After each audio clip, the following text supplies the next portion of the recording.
food is at its basis how the energy and the nutrients that we need to survive. But we all know that it's far more than that. It's a basis of our culture, it's enjoyment, it's family, it's all kinds of things beyond basic nutrition. And if it was all just about nutrition, we would all just eat what we were supposed to eat. But there is big determinants such as habits. What did you buy last time you went to the grocery store, and what will you buy next time? There's a big predictor there. Culture. What do other people that you associate with eat? What do you enjoy eating with them? There's personal preference. Everybody has one thing they never eat. And then there's also such things as cost and availability that also are major determinants in what everybody eats. So I just wanted to throw up one slide that I produced.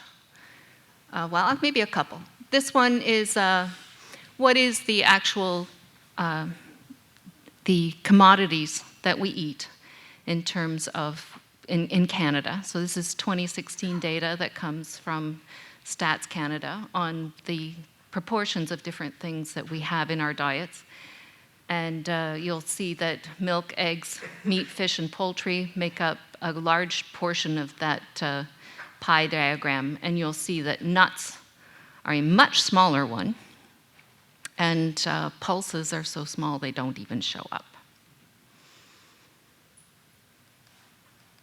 And in terms of the actual sources of protein in the Canadian diet, the biggest single source of protein is actually wheat flour. We haven't talked at all today about cereals, but cereals are a major contributor of protein to the Canadian diet. And wheat flour, although it's the largest source, is not a particularly good source of protein. It's low digestibility and poor amino acid balance. Then next down the list, we have milk, chicken, beef, pork, eggs, fish. Then we have potatoes. No one ever thinks of that as a source of protein. But because we generally consume at least one serving a day, it actually is a major contributor. And turkey and peanuts round out the top 10 list. And again, you'll see that most of the vegetable sources that we talk about as good sources of proteins, the pulses, the seeds, the nuts, don't show up there other than peanuts.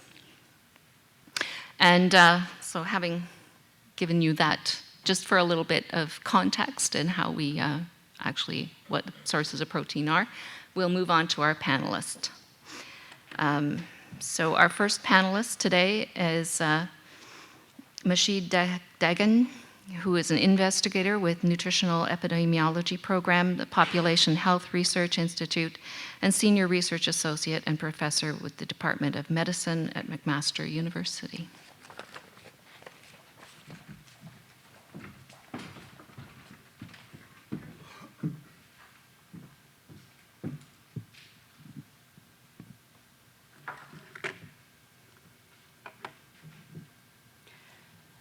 First of all, I would like to thank the organizer of the meeting, Ryan.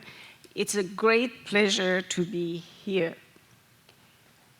I'm going to talk about health benefit and risks involved in consuming animal and plant protein. I'm a nutrition epidemiologist, therefore my interest is to look at association between diet and disease. Therefore, during my presentation, I will talk about association between total protein, major sources of animal and plant protein with cardiovascular disease and mortality. We all know that protein is an essential component of our diet, and we usually consume it on a daily basis. Therefore, it's good to know the effect of protein on our health. Just to give you a background, we are conducting a large epidemiological study in 23 countries, low, middle, and high-income countries. And we have recruited about 100 70,000 individuals so far, but our target is to recruit 200,000 participants. One of the major objectives of our study is to look at the association between nutrient, food, and cardiovascular disease and mortality in low, middle, and high-income countries, because they are different. They are really different. What we did last year, we published a paper and looked at the association between carbohydrate, fat, and protein and health outcome. And this slide shows one of the results of our paper. This slide shows the risk of mortality by percent energy provided by protein. In this analysis, we included 135,000 individuals from 18 countries with about 7 years of follow-up.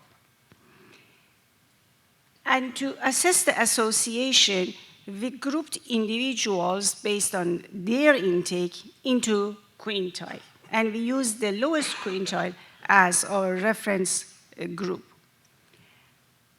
As you see here, as protein consumption increases, there is lower risk of health outcome. For example, for mortality, people who had high protein intake had 12% lower risk of mortality, 10% lower risk of non-CVD death, and 15% lower risk of CVD death.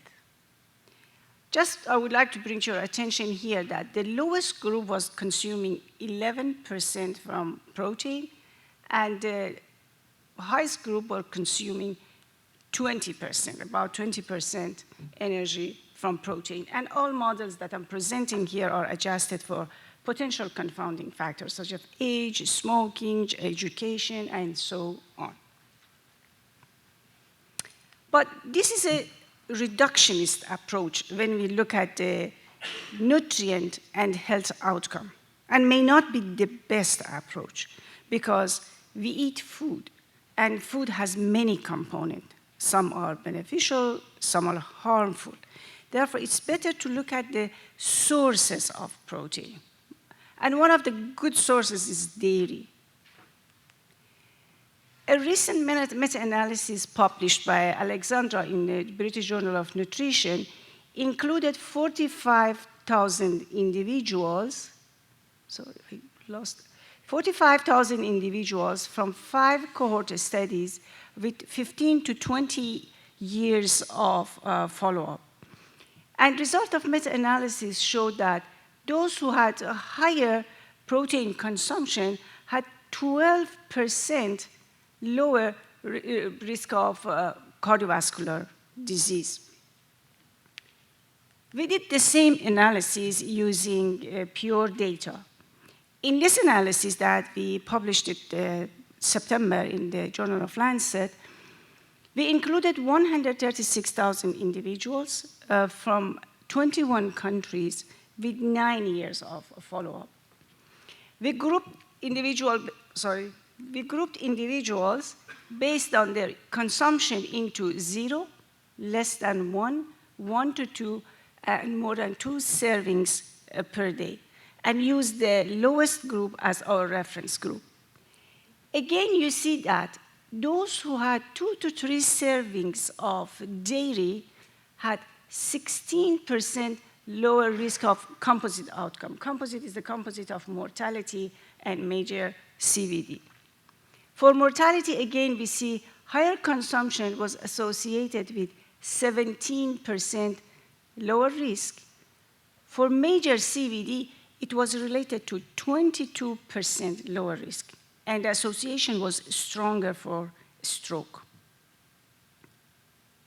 Very similar result that we see from the previous meta-analysis. However, we know that in some region, people consume less, in some region, people consume more dairy. Then what we did, we created 2 regions based on their intake. Low intake regions are China, South Asia, Southeast Asia, and Africa. And high intake regions are Europe, North America, South America, and Middle East. And we repeated the analysis. And you see the same trend exists in low and high intake region. Even in low intake region, it is stronger. We see benefits of dairy consumption. Moving to another source, meat. Meat is very controversial. And from meat here, I mean red meat, beef. It's very controversial because in the field of nutrition epidemiology, some studies have shown no association between red meat consumption and health outcome, and some studies have shown the harm. However, a meta-analysis recently published in a American Journal of Clinical Nutrition included 177,000 cases of mortality. And they showed that for each 100-gram increase in red meat, there is 10% higher risk of mortality. And for each 50-gram increase in processed meat, there is 23% higher risk of all-cause mortality, the harmful effect of red meat. The story is very different for white meat. There is more agreement on beneficial effect of white meat. Many studies have shown white meat is protective for cardiovascular disease and other health outcomes. And this slide shows a result of a prospective study of over 500,000 people in US. The table is only for men, but results are very, very similar for women. And they reported inverse association between white meat consumption and all-cause mortality, cancer mortality, CVD mortality, mortality from injury, and from any other causes. This is a very large study, therefore the result should be very reliable. Egg is a very nutrient-rich food. It's not energy-dense, but it's very nutrient-rich.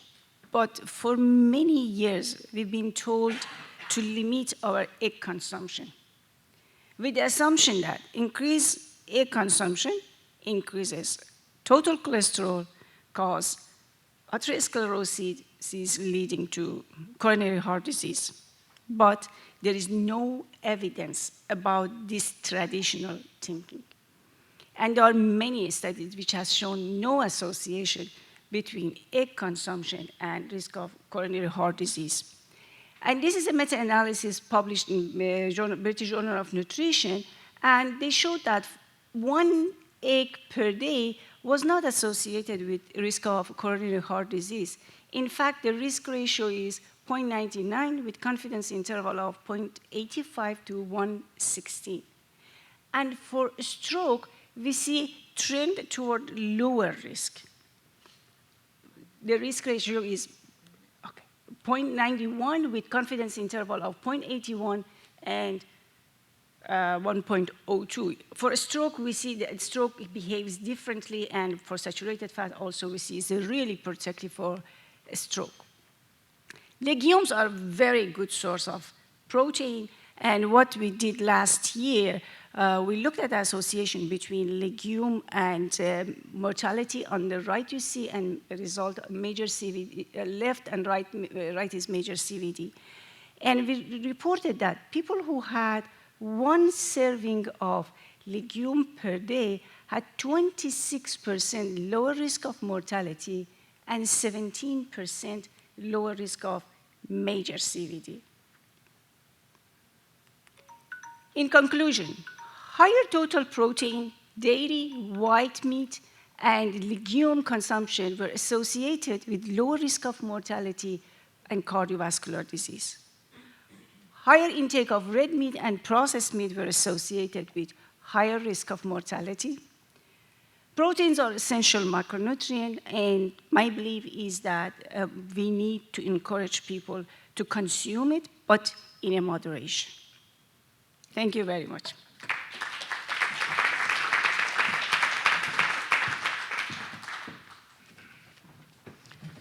Thank you, Mahshid. So So our next speaker is Christopher Labos, who is a professor and member of the Division of Cardiology at McGill University Health Center and a columnist with the Montreal Gazette. I will let you know in 1 minute. Okay. Let me just say, so thank you for giving me a promotion. I'm actually not a professor yet. Still at the entry-level stuff. My main affiliation here is with the McGill Office of Science and Society. What this office does, I think, is relatively unique in Canada. We are an organization that tries to communicate science to the public. We try to point out pseudoscience, we try to critique bad science, and we try to improve scientific literacy among the general population. It is not going well. We face a lot of challenges trying to dispel some of the many, many myths that exist on the internet, and especially when it comes to food, because there are a lot of them. There's a lot of diet books. There's a lot of diet books that are mutually exclusive and contradictory to each other, and people feel very fiercely and passionately about these issues, often when there's very little evidence to justify either side of the debate. And the fundamental problem is, I'm going to keep my remarks relatively short and I'll get into more specifics when we have the discussion. One of the fundamental problems is that most food research is observational in nature. It's not done with randomized trials. It's based on the idea of food questionnaires, right? I give you a questionnaire and I ask you, over the past 3 years, on average, how many eggs do you eat per week? Tell me, how many eggs do you eat per week on average over 3 years? Can anybody answer that question accurately? I can't. I don't know. And especially the way these things are listed, they'll often be like, do you eat them daily, 3 to 4 times a week, once or twice a week, or never? And you're giving people a multiple choice answer, and most people are probably guessing. And there's been quite a bit of criticism of food questionnaires. John Ioannidis recently wrote a very large editorial about this in JAMA, and saying that, look, we have a fundamental problem in nutritional epidemiology, that, you know, if we're gonna rely on self-reported food questionnaires, we have to acknowledge that a lot of the data that we're basing our conclusions on are not really that solid, because the goal of all of this, I would hope, is not to do nutritional epidemiology for its own sake, but to prevent disease, right? To prevent cancer, to prevent heart disease. And the problem is that for every food that's out there, and this is another paper by John Ioannidis, I quote him extensively because, you know, he's my hero. For every food that's out there, a study has shown that it can prevent cancer, and another study has shown that it can cause cancer. And this is true for most food products that are out there. So I think we have to be a little bit skeptical of anybody who's too vociferous in their claims, and there are a lot of people on the internet out there that have staked out a position and are starting to defend it in very, very aggressive manners, and are unwilling to acknowledge that there is some doubt about the solid, or about how solid the evidence truly is. The problem is it's very hard to do randomized trials in food research. You know, there's very few circumstances where you can lock people into a room and, you know, force them to eat whatever you give them. You can do it. It's very hard. It's very expensive. One of the largest randomized trials that was ever done was the PREDIMED trial, and that was for the Mediterranean diet, which was the one thing I think most people could agree on, that most people said the evidence for the Mediterranean diet is pretty solid. It's obviously good for you. And just recently, that trial had to be retracted and republished because there was a problem with the randomization. So it's very hard to do nutritional epidemiology, and I am, you know, I'm very amazed by the people who go out and do it, because it has such technical problems to it, because what we eat also changes over time. So you can't just take a snapshot of food at one point in time and see what happens 5 years later, because how you eat is going to change. And there's so many confounding factors. We've heard multiple times today that, you know, the richer you are, the healthier you eat. But the richer you are means you also have access to better medical care. So is it the food, or is it the fact that you're better off that's making you healthier and live longer? You know, also, where does exercise fit into all of this? If you eat healthier, you probably exercise more. So is it the exercise, or is it the food? It's very hard to tease these things out if you don't do randomized trials. And like I've said, we don't have that many randomized trials in food research. So I'm just going to wrap it up now. The goal of our organization is to combat pseudoscience, and I think part of that is to acknowledge when our own research has problems and to acknowledge some degree of uncertainty. Because if we don't do that, we're just going to bombard people with information. And so I can show you a study that milk is good for you, and I can show you another study that milk is bad for you. I can show you a study that eggs are good for you, and I can show you a study that eggs are bad for you. And then the public will just stop believing us altogether. And we'll get into a point, I don't know how many people are familiar with the YouTube channel College Humor, but they had one very, very funny skit on this issue. And you had a college student. And what they said was they were talking about the various health fads, you know, the gluten-free and the juicing and the cleanses and all the stuff that has no scientific basis. And one of them says to the other, you should take vitamin C. It's basically magic in that I don't know how it works and I believe it can do anything. And part of the problem is that we're getting into an era where a lot of people think that way. They don't really understand how this stuff works because they hear so much conflicting information. They genuinely believe it can do anything because they hear people make claims that if you buy my diet book and follow my diet, I can prevent heart disease, cancer, and arthritis, ignoring the fact that those three things are different diseases caused by different things altogether.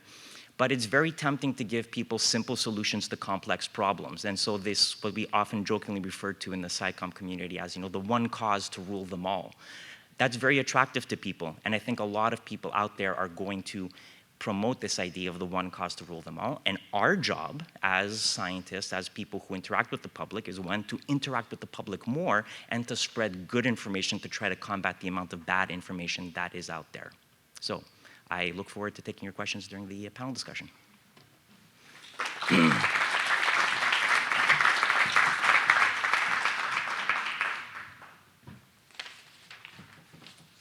Thank you very much. And moving on very quickly, I guess, we'll hear from Diana Rogers, who is a registered dietitian, nutritionist, and host of Sustainable Dig podcast.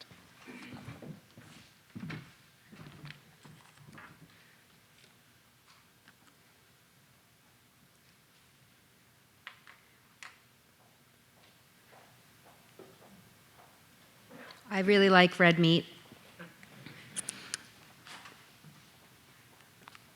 I'll just give you a quick background because I have a different, not an academic. I have a clinical nutrition practice where I help people with GI issues mostly and metabolic problems. I live on a working organic farm where we raise vegetables and animals. I have a podcast. I'm working on a documentary film right now about the food we eat and the importance of better meat in our food system. And I'm very, very excited about this conference because I don't think we need more human feed. I think we need better protein. So thank you for inviting me. I am seeing a lot on social media about the vilification of meat, and I think that it's not the cow, it's the how. It's not that red meat is necessarily bad, it's how we raise it, how we prepare it, and what do we eat it with. So National Geographic has a really awesome website, What the World Eats, and when you look at worldwide consumption of meat, beef is actually at 0% growth, and what we're seeing is much more poultry and pork and seafood, and poultry and pork in particular are problematic because industrially raised pork and chicken is 100% grain fed, so that's 100% competing with calories that we could be consuming ourselves. Cattle, it's a very different story, and they can actually upcycle nutrients, and I think that they're actually a net protein win for our food system. We're spending less on meat than we ever have before. If you look at our spending in America on processed foods, that has doubled. So we're eating more nutrient-poor food and less nutrient-rich food. And we're being told that bacon is as bad as cigarette smoking and red meat is as bad as glyphosate by the WHO. And unfortunately, media likes to pull out sensational headlines, and vilification of red meat is really popular right now. But the relative risk of smoking versus eating bacon every single day is dramatically different. So epidemiology is awesome at showing the risk of smoking to lung cancer. I don't think it's as good at helping us to set nutritional policy when it comes to very small increases in risk, especially when you back out all the confounding factors. I'm just not sure that nutritional epidemiology should be used to set policy. I think it's really great to explore, look at results and explore further. And so just to, same thing that the previous two speakers were talking about, when we're looking at associations, eating saturated fat is linked to increased cholesterol, so therefore if you just eat less fat, you'll have a lower chance of dying. I could use that same logic with eating ice creams associated with warmer temperatures, and so if you don't want to die of a shark attack, just don't eat ice cream. Or telephones in homes leads to more calls to the police. When you have more calls to the police, it's a higher murder rate. So if we just got rid of telephones in the home, we could reduce our murder rate, okay? And of course, the dangers of diet recall. People they may remember the burger that they ate last week or 3 weeks ago, but they're much less likely to remember the large fry, the 72-ounce soda, and the deep fried apple pie that they had with it. So diet recall is a pretty poor indicator of actual diet intake. And I'm a huge fan of John Ioannis, however you say his last name, as well, and he might be a good person to bring in the future. And there's also the healthy user bias as well. When they've looked at people that shopped at health food stores, so taking into account the type of lifestyle that people have, they found actually no difference at all in all-cause mortality between vegetarians and meat eaters. And I actually think that we need more protein. So I know this is very different than what a lot of other speakers were saying. When I look at the USDA food availability adjusted for loss, we're actually only eating about 5.5 ounces of animal protein per day in the US. That's pretty low. When you look at the protein ranges, so the upper range at 35%, that's the macronutrient distribution range, and the lowest end, 10%, we're much closer to the lower end, and especially women and children are very low in that range. And when I was looking at how they came up with the protein recommendations, it's based on nitrogen balance studies, which are highly flawed. Also, the RDA in the US of 0.8 grams per kilogram of body weight is the minimum protein requirement. What I see in my clinical practice is give people more protein, and they actually reduce their overall caloric intake because they're more satiated.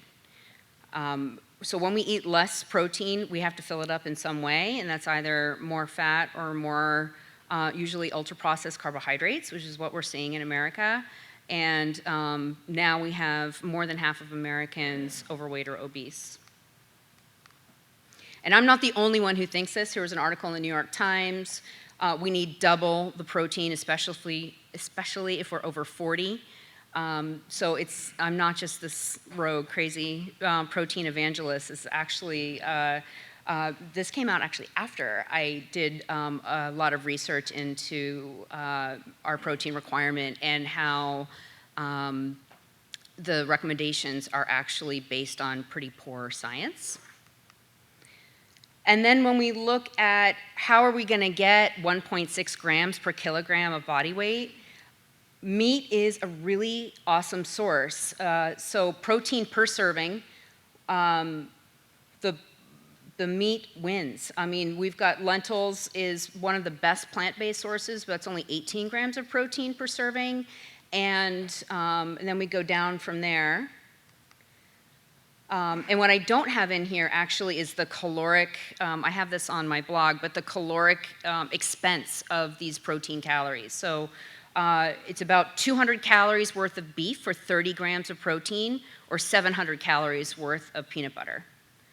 About 400 calories worth of lentils. So if we're trying to reduce overall caloric intake, which is one of the causes of our obesity, we're trying to reduce carbohydrate intake and up protein, meat is actually our best option at that.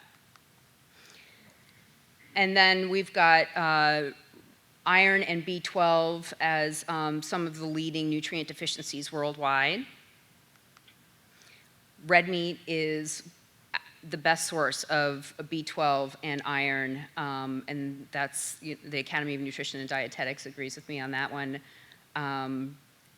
Red meat is just incredibly nutrient dense, not only for its protein and minerals, but also the bioactive compounds.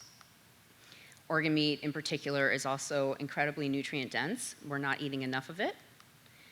And what I think we need is better meat. We need less meat that is fed 100% grains. I think there's a lot of reasons why chicken is presumed to be better. It's white, so it doesn't remind us of blood. It doesn't remind us of the animal that it came from. It's likely not on a bone. It's a reasonable size. It doesn't feel too big. It's pretty much like the meat version of tofu. And I think there's a lot of emotion going into our vilification of meat that's just unfounded. Okay. Red meat is about 30% more nutrient dense than chicken. We've also got a really big problem with superbugs, and CAFOs are not helping this cause. When we look at our farming, so this is my sustainability, we've only got about 60 years left of farming at our current rates. And I don't think things like lab meat are actually going to contribute to soil health. I think that they're just highly processed, plant-based, false solutions to our protein dilemmas when we can actually be using regenerative agriculture as one of our solutions. So lab meat is made from industrial plant production, which is harming our soils, not helping anything. So grazing animals leads to soil health. Lab meat is just more monocrops. And there's a lot of financial gain that companies have from pushing this, and there's a lot of bias and emotion at play here, feeling that it's better because animals didn't die. So I believe that when we have more ruminants that can mine the soil for us, that can convert food we can't eat, grass, on land we can't crop, which is most of our agricultural land, into nutrient-dense protein, it's a just net protein win. That's it.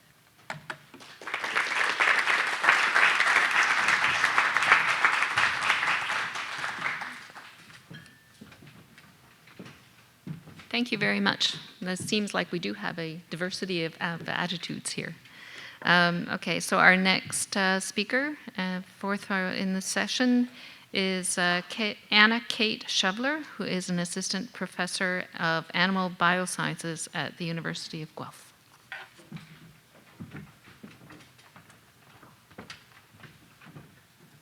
Okay, I'm going to put a little bit of a different perspective. I also think I might be the only one here.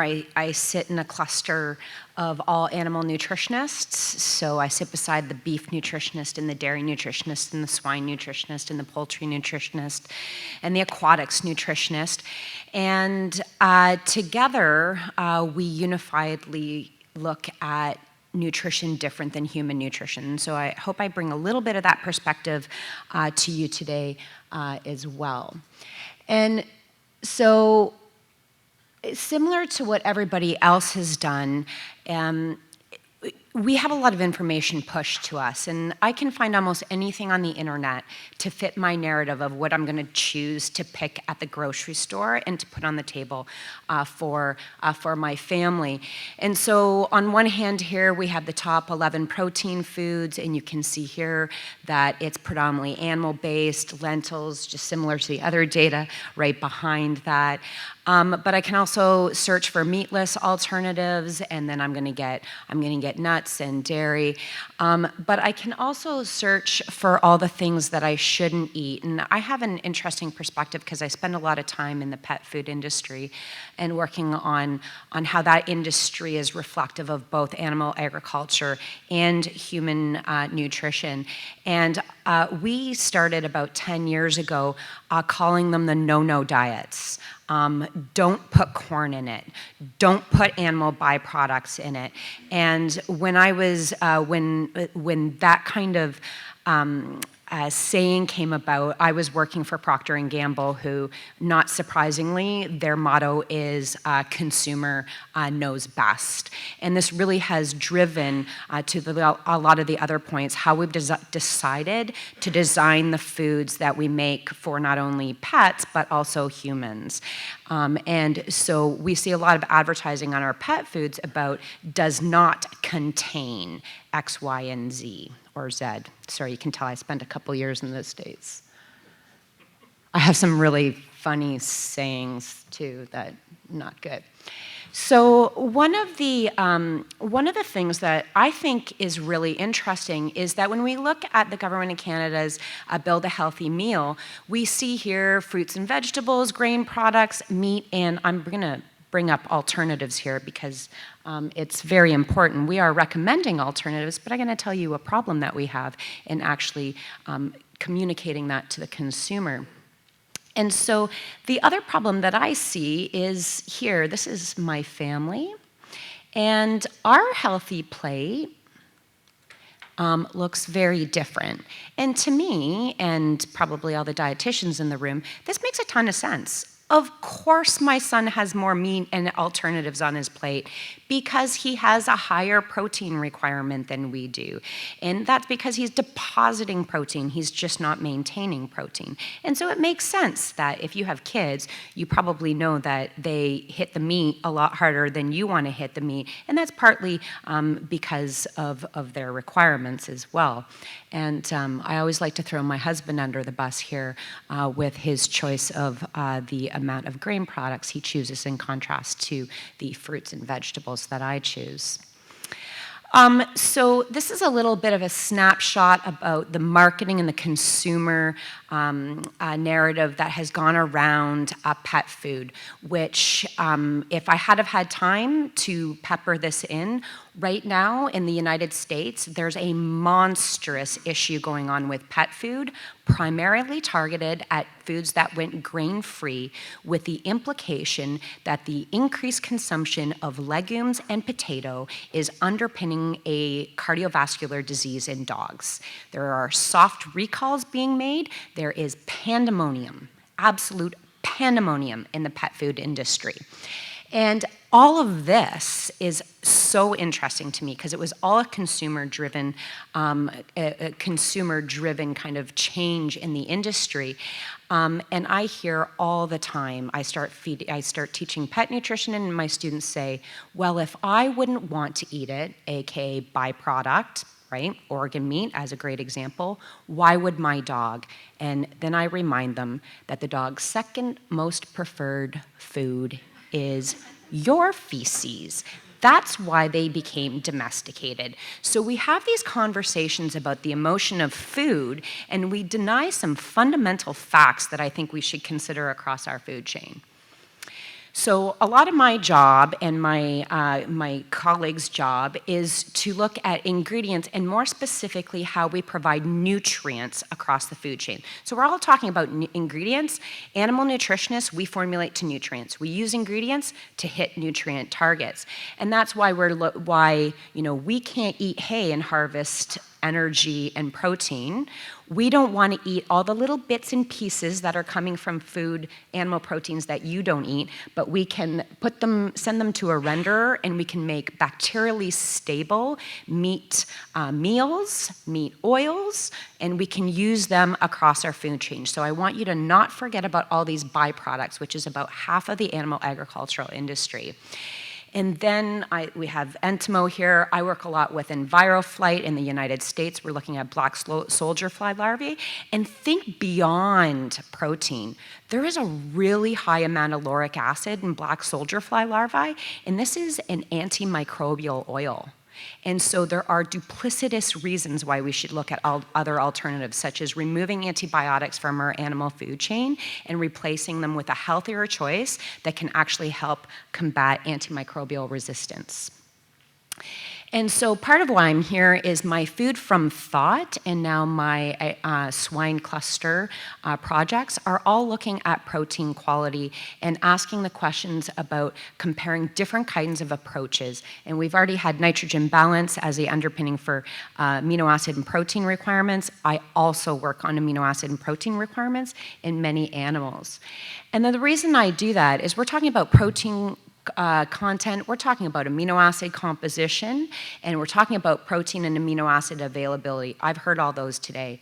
But you know what we don't do? We don't match those with different animals. And newsflash, all different animals have different amino acid requirements. So why are we all fighting over the same high-quality protein sources when we should be better allocating them across the entire food chain? So a prime example is, I also look at protein quality in browse for giraffes at the zoo. Okay? So we can find protein everywhere. We have to best allocate it. And why do we need to do this? Well, this is a kind of simplistic explanation of why it's not just about protein, but it's about the quality of proteins. And so the example is in rice, it's limiting in an amino acid called lysine, but that's okay because most people who eat lots of rice usually pair it with beans, which are a little bit higher proportionally in lysine, but then beans are deficient in methionine. And so animal nutritionists, we pair these up, and in fact, we have dropped the protein levels that we feed to chickens and pigs as an example, to a very large amount to try to mitigate nitrogen that's coming off of our farms as one example. Coming back to building a healthy plate, it does kind of build all of those together. The healthy plate, what it is based on is our amino acid requirements, and we don't have requirements for protein, we have requirements for amino acids. And we have tried a little bit, there we go, to start talking about how we discuss this with the consumer. And so one of the things my protein quality program has gotten involved in is really looking at how we convey these messages to the Canadian public. And in Canada, we use the rat growth assay to be able for an ingredient to get a protein claim. So good quality protein, excellent quality protein. We feed that ingredient to rats and we look at how they grow in contrast to being fed casein. In the United States, they don't. They use a mathematical algorithm to develop their protein quality claims. And what's really important here is what happens when we feed rats is rats have really high requirements for methionine. And what did I say beans were deficient in? Methionine. Hence, none of our beans get a protein claim. They don't carry a message saying that they're a good quality protein in Canada, but in the United States they do. And that makes sense because we say meat and meat alternatives, and the US actually says meat, poultry, fish, dry beans, eggs, and nuts. Okay, so they provide more guidance to those protein rich. And so we've written one opinion piece called An Appetite for Modernizing the Regulatory Framework for Protein Content Claims in Canada, and you can see why that has brought together. And then I've talked a little bit about being an animal nutritionist, and we already are doing precision nutrition. And so we wrote a piece about lessons from animal nutritionists because we have already done precision nutrition when we talk about animals. And last but not least, we're now going on with a really big program to try to look at all these protein quality methodologies and talk about how we should best use them and allocate our protein ingredients across the food chain. Thank you.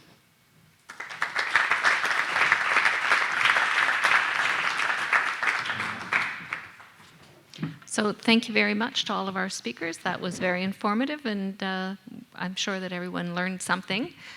So next, I would like to allow the panelists for about 10 minutes to speak to each other and to exchange ideas. Yes? What I would like to, is it working?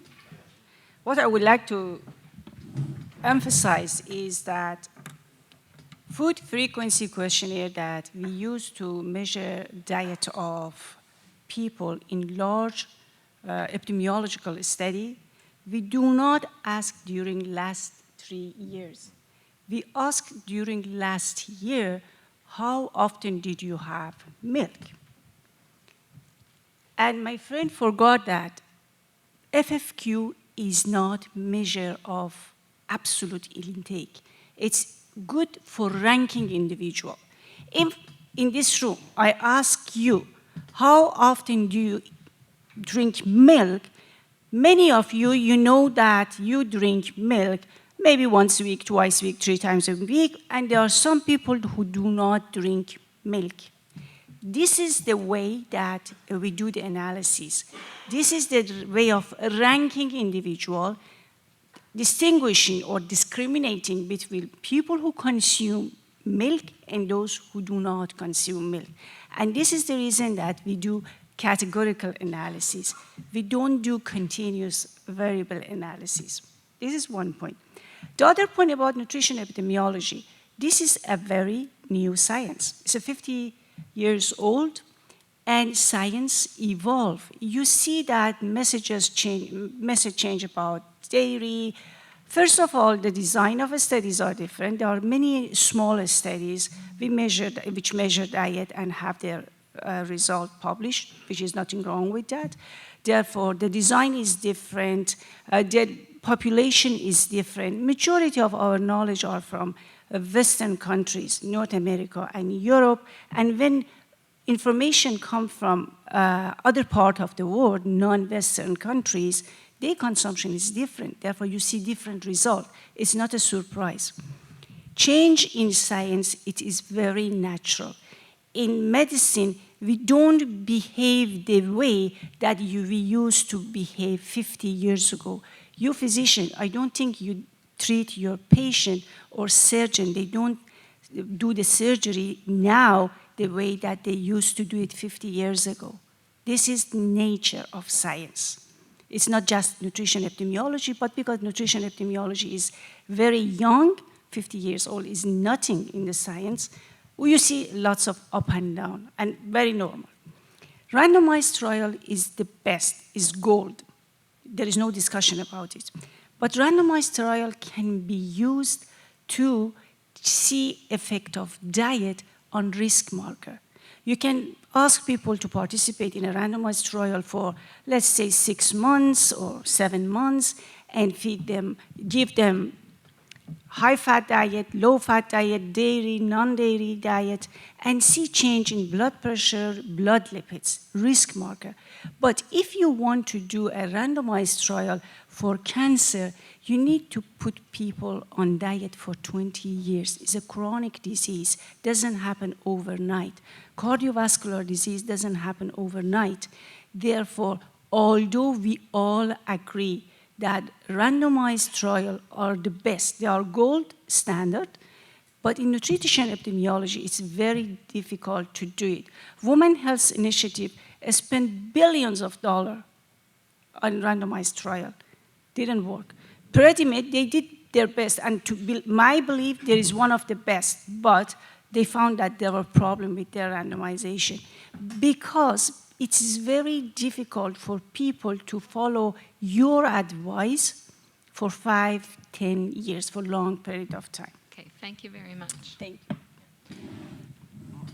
I think the message that we need to take away from some of the criticisms that have been leveled against food questionnaires and nutritional epidemiology is that we have to acknowledge uncertainty in the stuff we do. And there are many people, and we see this a lot in quite a few debates that are going on in medicine now, where people become increasingly entrenched in their positions, and they fail to acknowledge the uncertainty that exists. one of the analogies which I thought was particularly unhelpful was, there's been some studies now recently on salt and people being just, one group saying that salt is dangerous, other groups, I think it was actually Pure recently, that said that, there's a threshold effect beyond which lowering salt doesn't make a difference. And these two groups, multiple researchers on both sides of the Atlantic, became increasingly bitter and antagonistic towards each other and started accusing each other personally of being, in the pocket of big salt and getting money from sources, and increasingly acrimonious discussions that were no longer productive. And and then at one point people said, listen, this has to end. They got together and they decided, okay, well, the only way we're going to solve this is if we do this large randomized trial, and the only way that we can actually get people to eat what we tell them to eat, to force them to eat the thing that they're randomized to, is to experiment on prisoners. And that was their solution. Like, we're going to go and experiment on prisoners. And there has to come a point where we take a step back and say, okay, we have this uncertainty. Does this matter enough that we are going to spend finite research dollars trying to answer this question? And to answer it with respect to experimenting on prisoners, I think is a little bit ethically questionable, okay? We know that having a lot of salt in your diet is bad for you. I think no one's really going to argue that. Do we really need to spend that much money and that much time and that much effort figuring out where the lower threshold is? I would say it's not that important. And so when we come to a lot of these issues in nutritional epidemiology, arguing about this specific food or that specific food or this specific thing or that specific thing, a lot of this probably doesn't matter all that much. We know big things are true. We know that eating a lot of sugar is bad for you. We know that smoking is bad for you. It's not nutritional epidemiology, but I thought I'd throw that in there. We know that eating a lot of salt is bad for you. We're pretty sure that eating polyunsaturated fats as opposed to trans fats is good for you. Okay, so we know these big concepts, and these are things that we can probably move forward on. And so we have moved forward on a lot of stuff, taking trans fats out of the diet, reducing salt, reducing sugar, all this other stuff. So if we're gonna talk, I'm gonna try to bring us back to proteins, that's what we're talking about here. If we're gonna talk about protein and meat and like what's important for your health or not, do we really need to argue that much about the source of the protein? I would say that it's possibly / probably true that the more we switch away from animal-based proteins to plant-based proteins will be on average healthier. I don't have very, very solid evidence to back that up, but I think most people would say that that's probably true. That's how I hedge my bets. But the more important thing, irrespective of whether you're eating red meat or not, is probably whether the meat is ultra-processed or not. So whether it's being prepared in some way. So if it's like a cured meat, if it's a salted, if it's a smoked, right? As opposed to just having something that you're cooking on your barbecue. That type of thing matters. So rather than looking at food nutrients or food products, we should look at the foods that actually people are eating. If you're concerned about your kids' health, it's not quote unquote necessary to make them vegetarian, because if they're vegetarian, they can still eat French fries. The most important thing is to get them to stop eating hot dogs. We know that's unhealthy, so we have to identify junk food. We have a problem with childhood obesity in North America and in Western Europe. We have to get kids to eat less junk food and probably eat less altogether. And we can do that now with the information we have, and sort of becoming too acrimonious in our debates about some of these very, very subtle points is probably not the best use of our time, because frankly, research money is finite and we can't keep throwing it into these projects that end up being, this is good one day, this is bad the next day. And when you have multiple groups doing the same research coming to contradictory results, Thank you. oh, sorry. Maybe we have to acknowledge that there's probably no effect there. Sorry about that. I'm going to more so ask a question. I think it's apropos that I left the slides up with the quote from Albert Einstein, because I'm sitting up here and I'm not sure what the problem is. Right? We're talking about protein, but we're also talking about health, and how nutrition kind of supports health.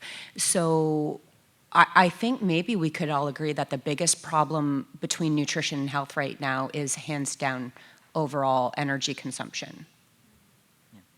Is this pretty fair? Yeah. So then the next question would be how to curtail that and what role protein has in that, which I believe that we've heard some really good points for that. So I would, one thing that I would be curious to know from the panel is How many people have Fitbits on?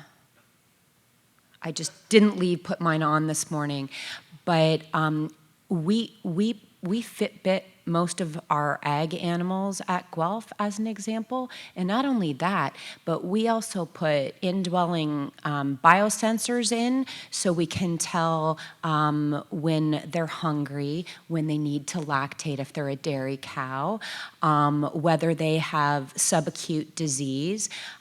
Maybe it's not only about what we're eating, how much we're eating, what we're eating, but I would also say it's about when we're eating, and what that's important. And how do we convey that, coming back to communication? I can tell you that millennials love it when you tell them exactly how to follow. So maybe if their Fitbits went, now is a good time to eat protein because your blood urea is low, then maybe that would work out a little bit better. So there's my crazy proposal for you. And what do you all think about that? I have something to say, but I don't want to monopolize the conversation. I'll let other people go first. Sorry, I have to ask you a question. Yeah. How do you know polyunsaturated fat is good for you? Well, as I was saying, I'm not absolutely certain it's true. I'm basing this on large epidemiologic analyses that seem to suggest that's the case, and you have things. But that's why I hedge my bets. I say probably. Yeah. You are basing what you are saying based on epidemiological studies, Yeah. and you are criticizing them. Yeah.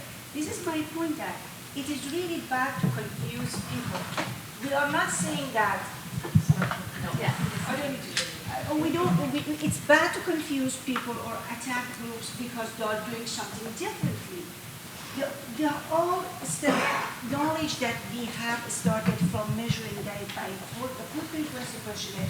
It started by Walter Willett from Harvard, and they've been doing it for 50 years, serving and showing that polyunsaturated fat is good for you, and you are referring to them while you're criticizing them. That's my point. That yes, there is no good and bad. Food would not kill anybody, but what we are saying that increase or decrease the risk. That's what I think. I think So that we should if I could throw something else in here as somebody who does actually random controlled trials, and that is what I find them the most useful for is looking at mechanisms.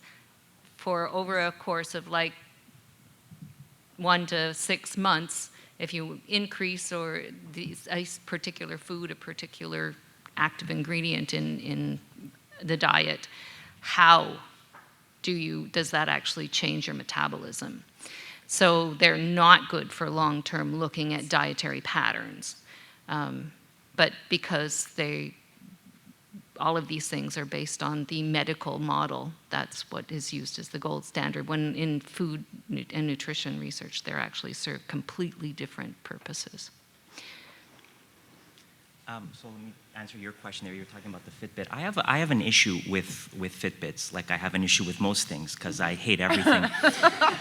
No, so Fitbits are very interesting because they're very good for what they were designed to do, to be essentially be step counters, to be activity monitors. They're not as good for some of the other stuff that they're proclaimed to be, like calculating the number of calories you burned and stuff like that. And the problem with the Fitbit is that you have to wear it for it to be effective. And what happens, a lot of people will get the Fitbit or get some sort of monitor, and then they'll use it for 6 months, and then they'll let it go. So, I mean, I agree with what you're saying. I question how effective these devices are going to be. And I think a lot of times that we end up embracing something without actually testing it to see if it'll actually work in the long term. So tell me about real-time interstitial glucose and timing of your next insulin dose and how well that's working. Pretty well. There's an example of a real-time biosensor. You mean with the insulin pumps you're talking Yep. about? Yeah. That is working real time. Oh, yeah, So I use Fitbit as one example. Yeah. I think that we can innovate it out of the box to better guide people to a healthier life, and we're doing that with animal ag now. Listen, if you can get it to work, so much the better. I'm not opposed to anything. My point is, prove to me that something works, and then I'll believe it. And that's what I ask. And that's, I think, is the scientific process. Prove to me that something works. Okay, so now I would like to open this to the panelists around the table. I'm going to walk around with the mic so that we can capture, and if you guys don't mind sharing, speaking into the mic. All right. Hi. I probably don't need the mic. I'm loud. But all right, perfect. So Lenore Newman, I'm from University Fraser Valley, and I want to ask Diana a question, and I'm trying to sort of parse it in my head. So a couple of things. Number one, I'm the lab-grown meat woman in the audience. I'm sure Ryan invited me to so we could have this discussion. And I wanted to dig in a bit on your slide that meat wasn't evil. And I will say, just so you don't think I'm a British Columbian granola cruncher, I grew up on a halibut boat. I was literally in a slaughterhouse 2 days ago. But evil is a cultural concept. It is completely a human construction. And so there are definitely people in the world, for religious reasons, moral reasons, who would say, of course, killing that cow is evil. It goes against all my beliefs. And so I kind of wondered if you'd unpack that a bit more. Sort of, can you for me balance the live and let live sort of view, or do you actually think there's danger in the fact there's all these Hindus not killing cows? And are they wrong for feeling it's evil? Well, I think that vegetarians who drink milk can only exist if there are people that they can send the meat to, right? So they can only exist if there's, the Muslims eating meat, right? So the meat's going to die whether or not they're the ones who killed it or not. So I have no problem if someone doesn't want to eat it for whatever their reason, but it's not nutritionally, environmentally, or I'd like to even think ethically superior to choose plants over animals. At the risk of stepping in here, we do have a panel. The next session actually is getting into a lot of these issues, and I'm sure these very questions will come. So if it's okay with you, Lenore, maybe you can ask that question again after the next. Okay. Next question.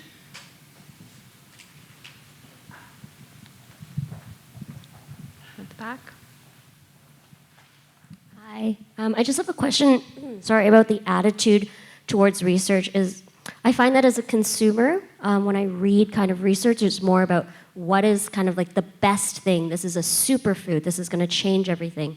And I really resonated to, I came in late, so I missed your name, but the gentleman on the panel there where it was more, it's like it makes everything way more confusing. And my question is there kind of a attitude in research where we ask what's good enough in terms of like healthiness, or is it like a lot of it trying to find what's best?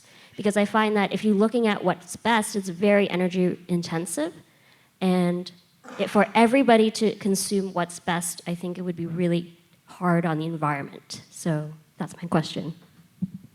And just to follow up, there are people watching on the live feed and asking questions via Twitter, and there was a question that echoed this one as well. So you're not the only one asking that. So I'll take a stab at that because I do amino acid requirement studies. And I would disagree with your last statement, but I'm going to tell you why. Is that if we truly understand what controls nutrient requirements, so for me, as an example, I've recently demonstrated that small, medium, and large breed dogs have different amino acid requirements. Some, not all. As an example, this starts to allow us to build populations of different levels of requirements and then target and more precisely feed them. So if I was to bring my overlay over of trying to optimize everybody's diet, optimization of diet through precision nutrition will help us better allocate these ingredients and not over or undersupply any nutrient. That's an extremely idealistic answer. I can also just add to that I think that when want to look at what diet is most sustainable and ethical, we have to start with what's the optimal human diet, and then how can we produce those foods in an ethical and sustainable way? Because the danger of not looking at human nutrition requirements first and optimal health first is that we end up just producing calories and feed, and we're in the same situation that we're in now with overconsumption of calories. While we're waiting, if I could just add, as far as superfoods are concerned, I think that it's just an opportunity to highlight things that are really high in nutrient density. And so bringing in things like, raising the profile of things like quinoa is bringing in things that, or black beans, that we're bringing to people's consciousness that these things are good quality foods that are not consumed in large amounts, and then they start getting added into things like restaurant meals, and I think that's a good thing, even though the concept of it being a superfood is a myth. Yeah, but then people are eating quinoa thinking it's high in protein. It's actually a very poor source of protein. It's not, and the amount of calories you need to get 30 grams of protein from beans plus rice is so much higher. If we're having a problem with humans eating too many calories and not getting enough nutrition, then I think we need to look at what is the best way to get nutrient-dense food into them, and it's the very food that we're vilifying that can actually sequester carbon and heal the environment at the same time. There is also a problem of lack of fiber in the diets. People only consume half the fiber that they need. Fiber and lately so has beans been, and quinoa and these vegetarian, other than tofu where they take most of it out, these are very good sources of fiber, which we need more of in our diet. There's been some papers out recently questioning the idea that we need so much fiber. And there's also very low fiber is low nutrient density. Well, we've got lots of examples of populations that had extremely high intakes of the Maasai, blood and milk, no fiber, virtually no vegetable products. We've got the Inuit. I mean, we've got a lot of traditional populations that were extremely healthy on very low fiber diets. And there are some really good papers coming out talking about we could be wrong about fiber. But Maasai are hunter. Mm-hmm. They run maybe 30 kilometers per day. Does any of us walk 10 minutes per day? No. Therefore, this is a wrong comparison. Their lifestyle is completely different. But they're not eating fiber. No. You are talking about having... The reason that we bring the Maasai here is that you are defending their... I agree that we need red meat. I'm not against that. I'm against that too much meat. But comparing Maasai with our population or with our lifestyle is completely different because they are hunter in Africa and everything is different, therefore affecting the food in their blood, comparing with our behavior is very, very, very wrong comparison. I know that lots of people do that, but they don't remember that. This is therefore, they are not good model to compare. Okay, but the argument was we need fiber. I know you are saying that we don't need fiber. Maasai don't need fiber. They don't eat fiber and they are healthy. I'm saying the reason that they are healthy maybe because they are very active. It's not just the fiber that you are pointing. Their lifestyle is completely different. This is the reason that they are healthy, not just because of the fiber that they don't eat. Okay, thank you. If you guys don't mind, if you could share that microphone between the two of you so that we're picking up the audio from Mahshid in particular. Yeah, I think I'd just like to comment with respect to Anna's points that, a lot of cancers are curable today because of data. And science is different than evidence, which is different than data. And even with respect to certain health diseases, the amount of protein you intake can affect their resolution or their acceleration. So there is no average amount of protein per day. If you have leukemia, it's different than breast cancer. If you have no disease, it's different than if you have disease. So I think breaking that down is really important too. But the other really awesome saying that Albert Einstein had, and I think it's also apropos now, is that he also said the hardest thing for a person to do is remove themselves from their own bias to look at things objectively.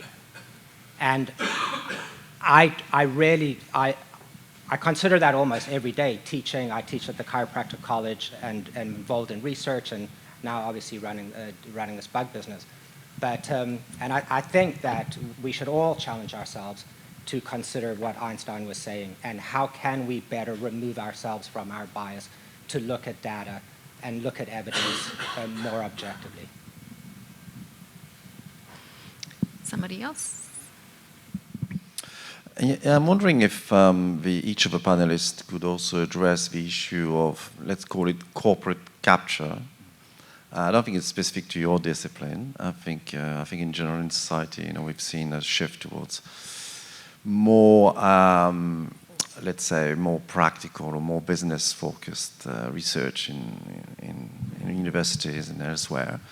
But I think in the context of nutrition is more accurate. So I'm not talking about just who's paying what, but it's also research is being done or not done, and how is impacting actually on what is being said, because it's confusing everybody, which we can understand the complexity. I'm totally get this argument, but there's also an elephant in the room as well, also which might make things even more complicated.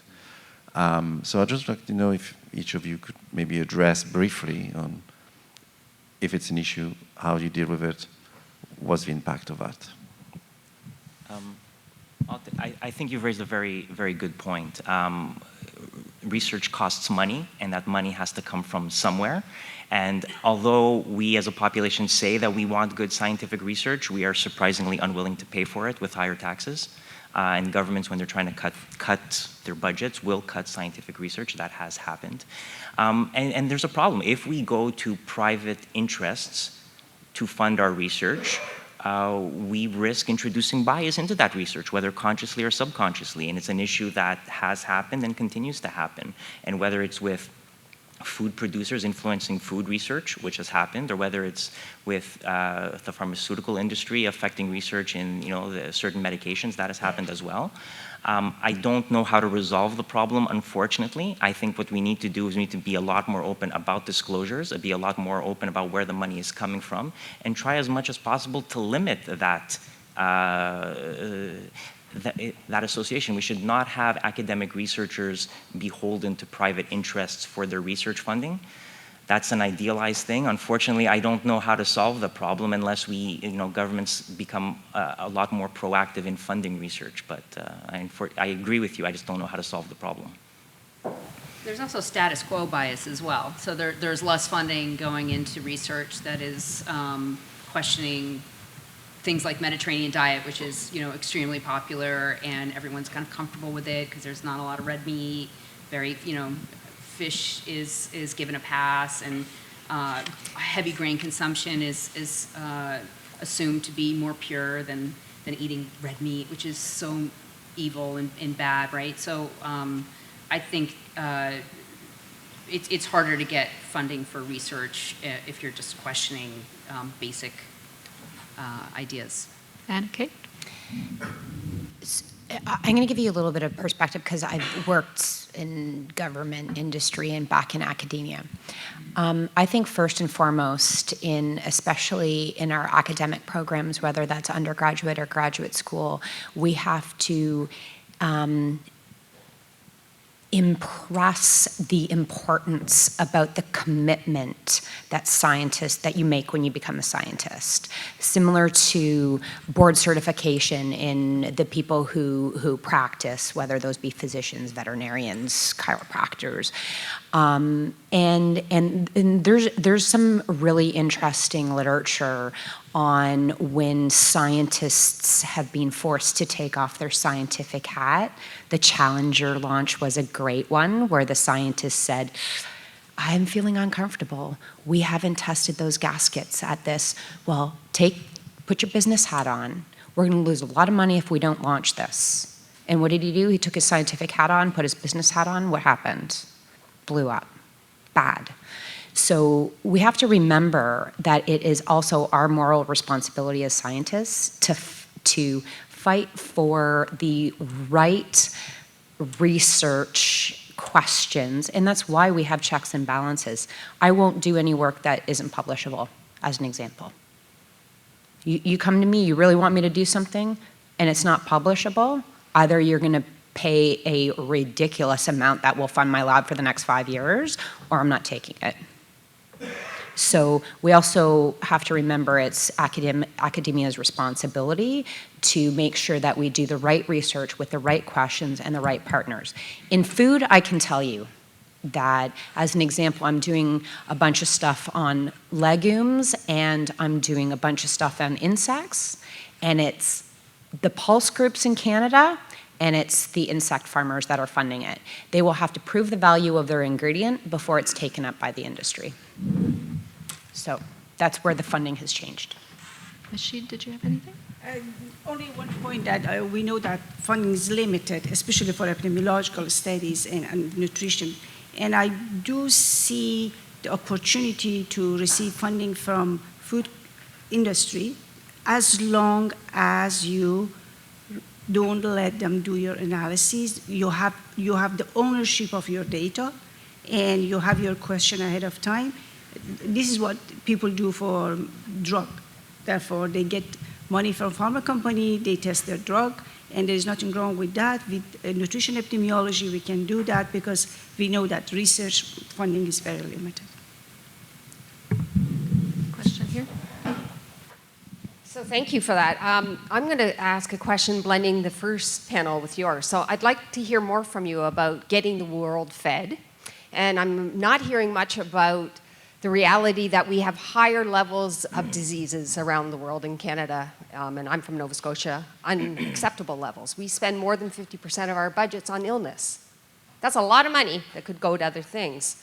And I'm not hearing anything really different in terms of what you're saying. I'm not hearing any suggestions in terms of how we would do some modification to get us to different outcomes. So I'd be really curious to hear of your strategies from the health and nutrition panel about where this is going to line up with some of the other thinking, but particularly about feeding us so that we have health outcomes that are different than what we have now. Can I address that one? So one of the things that has come to my attention as being somebody in the Faculty of Health Sciences, competing with the Faculty of Medicine for funds. And in the 20th century, most of the big health problems were things that could be solved with drugs. So infectious diseases, in particular, we needed good drugs. The things that are really facing us now, cardiovascular disease, obesity, diabetes, these things all have a huge component of them that is related to diet. And yet, the medical and drug research is still getting a huge proportion of the research funds. And we're getting almost nothing. CIHR 3 years ago funded one nutrition study. In all of the funding that they had available for the year, one nutrition study. So rather than putting all of our effort into trying to resolve nutrition-related diseases, why don't we put more research funds into preventing them? Can I just make one comment? There's this notion out there that cancer is becoming more common, that we're getting sicker as a population. In fact, the opposite is true. Cardiovascular disease rates are going down. Cancer rates are going down when you adjust for age. We see more cancer now because our population is aging.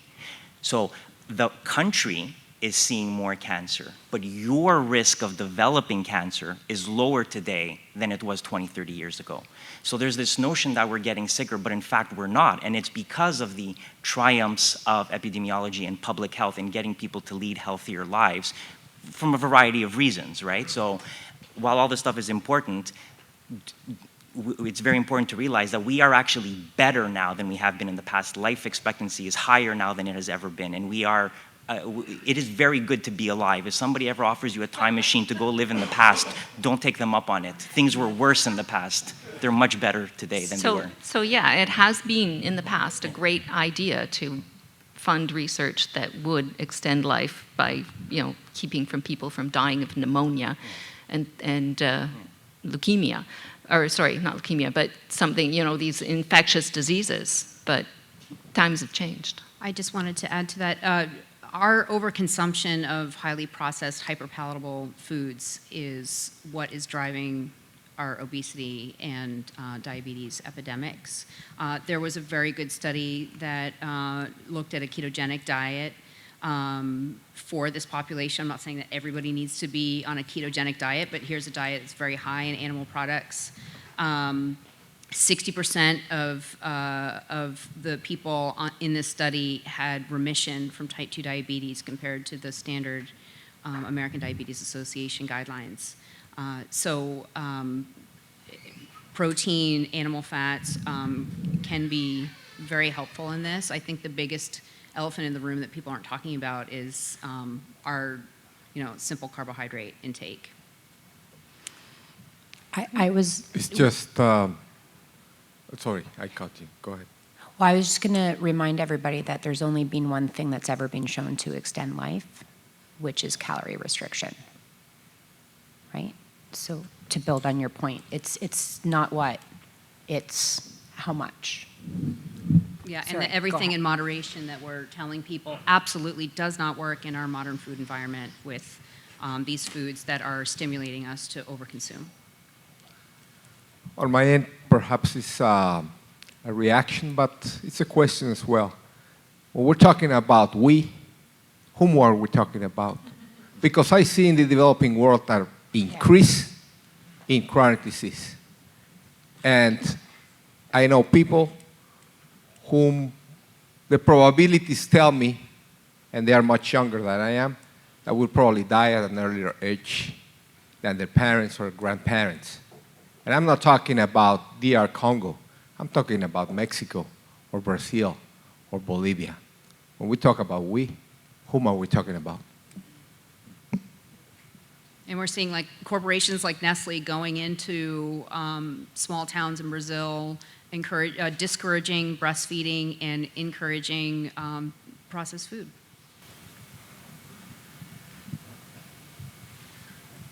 Okay. Here. Okay.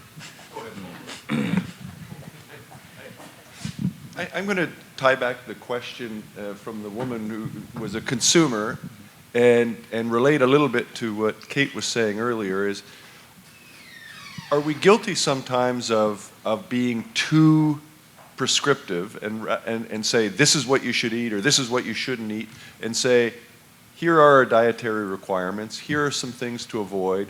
Would we make it easier for people to adjust if we highlighted the fact that some of these things are uncertain and that there is no silver bullet? Yes. Yes. Yeah.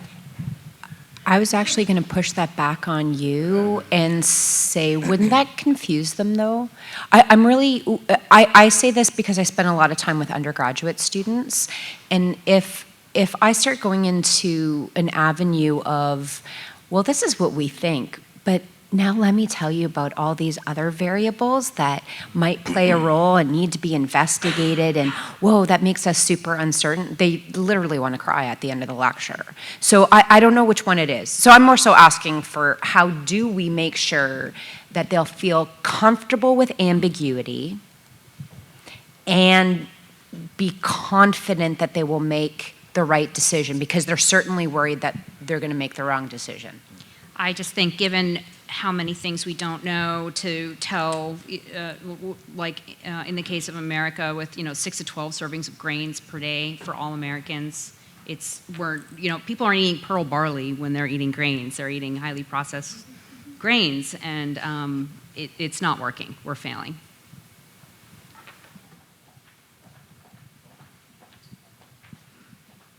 Thank you. I didn't introduce myself the first question earlier. So Paul Ace from the Arrol Food Institute, University of Guelph. This is actually a question coming back to a specific processing question regarding animal farming and health. Would anybody like to comment on the whole question about gut health, human gut health, and translating that back to the challenges that might be coming from animal husbandry? So I just want to make sure I understand your question. You're talking about like the gut microbiome, right? That's what you're getting at? Yeah. So the gut microbiome is a very interesting field of research. A lot has been written on it. A lot has been written on the gut microbiome. I'm not sure how much of it is valid, because I shouldn't say valid. There's a few problems with looking at the gut microbiome. First of all, your gut microbiome changes over the course of your life depending on what you eat. And it's not clear as of yet how much those changes tie into long-term disease prognostication. So I think it's interesting. I think there are some people, predominantly on the internet, that have overstated the importance of this. I think it is going to be interesting to see where the research plays out, but the truth is I don't think we know enough about it yet to be too dogmatic about how important it's going to be or what role it has. Much of what affects our gut microbiome is what we eat, right? So is that independent of our nutrition, or is nutrition just mediating our health through the gut microbiome? These are interesting questions, but I don't think anybody has the answers to them yet. So I would disagree. I'd say there isn't nearly enough known yet about the gut microbiome, that we're really still in the infancy of looking at how it's going to just manage all of that data and to look at large enough populations, because there is so much interpersonal variability that we really don't know yet. I can tell you, sorry, I'm going to leap into animals again. Yes, so part of what we see with the optimization of protein delivery to monogastrics, so pigs and chickens who are a lot more like us than cattle are, as an example. What we do see when we optimize, and may I be clear that I'm saying optimize protein and amino acids, so I'm saying above your threshold of your requirement. That usually means a reduction in total nitrogen, and indeed what that does is when that nitrogen isn't fermented in the hindgut, we do see an increase in diversity and a skew in the short-chain fatty acids that come from fermentation of carbohydrates in contrast to proteins. So there is the suggestion that it may be beneficial to optimize your protein to carb to fiber, and when I say carb, I mean complex carbs, not simple carbs. I'm unaware of that kind of research, but so there is a benefit of optimizing that and maximizing the digestibility of protein as well. And so in animal agriculture, the vast majority of what we're trying to do is make all the protein that we provide as available as possible to mitigate the flow to the hindgut. So we are working on gut health. Insects we're finding is a huge potential boon, because it brings in total dietary fiber at the same time, because chitin is a fiber. So we're doing a good job there, I think, and we're also employing things like enzyme treatments, fermentation, all kinds of things that we can do to change the substrate that we're feeding to animals to increase gut health, which is kind of what we think underpins herd health in a lot of cases. Sorry, you said earlier that we know that sugar is bad for us. Yeah. What do you think the mechanism is? Why is sugar bad for us? Why is sugar bad for us? Because when you have too much sugar in your bloodstream, eventually your pancreas's ability to produce enough insulin to get it into your cells starts to fail. You develop insulin resistance and you develop diabetes. And diabetes results in glycosylated end products, which cause the microvascular complications, which is blindness to amputations, and the macrovascular complications, which are increasing your risk of heart attack and stroke. That also happens with simple carbs. Sorry? Where does that mediation begin? What do you mean? I'm saying that to not imply that there's an impact on the gut biome, that sugar has a negative correlative impact on the gut biome, right? Bacteria associated with cardiovascular disease or the absence of cardiovascular disease. Right. I look at the literature, it seems to be pretty empirical to me. I'm not quite sure I understand your point. You're trying to say that sugar mediates its negative effects by changing the gut microbiome, is that right? Yeah. Okay. It doesn't get to the colon. Yeah. Sorry, we're going to move on. There's a question here that I've been, yeah? Okay, this lady. Quickly, Marie-Josée Massicotte, Institut d'études féministes et de genre. I have a question. I guess it's mostly a comment, but it does resonate with many of the excellent debates and conversation we had since this morning. I'm very curious to know what you think, and by listening to especially like nutritionists and people that are in harder science than I am, let's say, as a social scientist, I think, you know, one of the things that we heard from this women down there is like, how much can we get satisfaction out of our diet?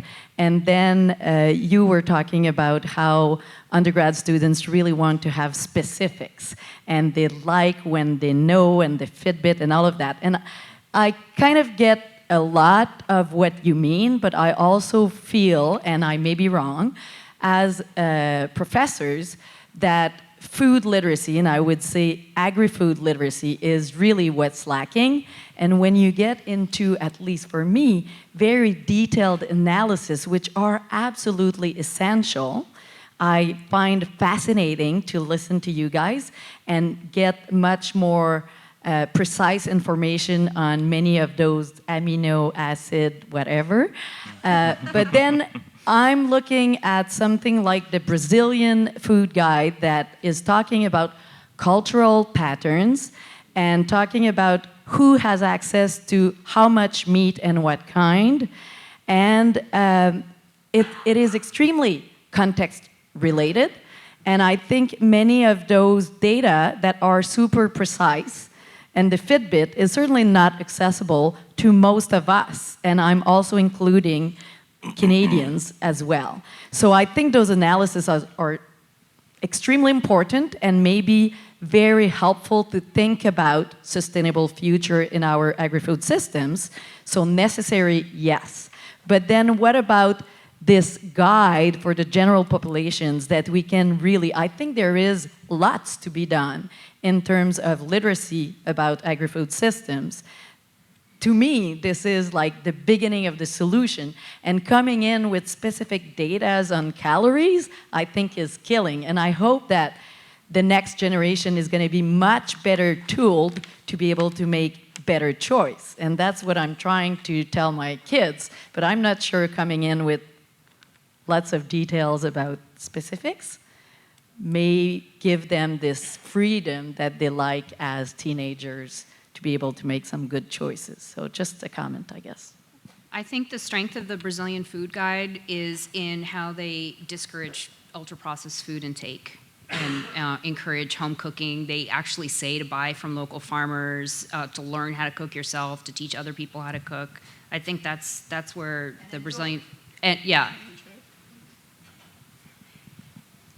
One last question. You are absolutely right. I think we are going to so much detail, but we need to distinguish between what we do as a scientific community and the message that we're going to deliver.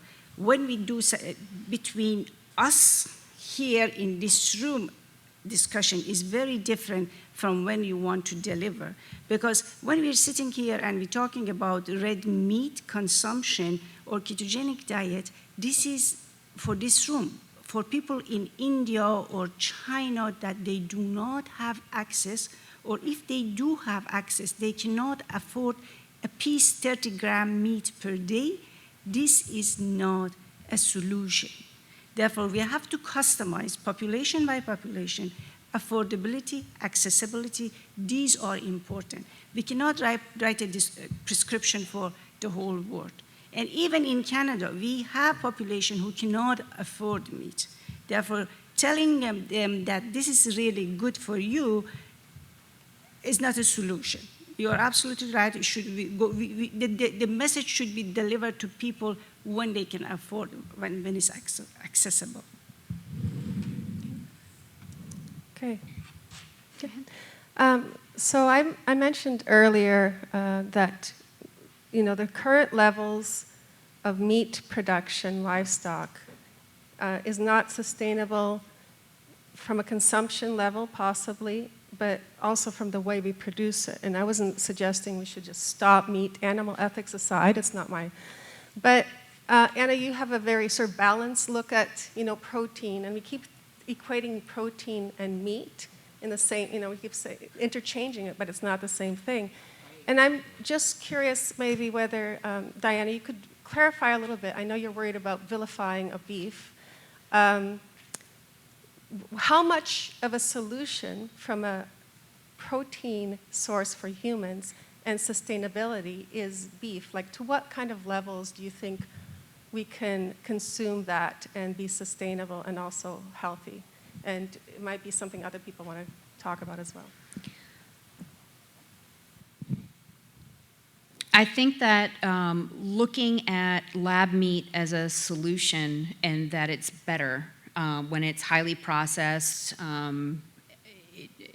reliant on monocropping, which is destroying our soils, is not a great solution. And cattle can actually improve ecosystems, they can increase biodiversity, they can improve the water holding capacity of the soil, and when they're managed correctly, like through intensive management, you can actually way increase the stocking density. If we didn't have cattle, 85% of the cattle in the US are grazed on land that cannot be cropped. So if we didn't use that, that land would become desert. So I think we need to actually shift to less meat that's eaten grains like chicken and pork and more animals that are grazing and restoring ecosystems. I would just add, because I think you may be interested, there is I'm going to bugger up the name a little bit, but there is a beef sustainability. Thank you. Okay. So, working towards that, and I agree. I think it's about right sizing. We shouldn't be having conversations about get rid of that, upscale that. It should be right sizing based around the real nutrient needs of our population eventually. And I don't think it's today. I think it's 20 years from now that this push will come to shove. Okay, so we've now reached lunchtime.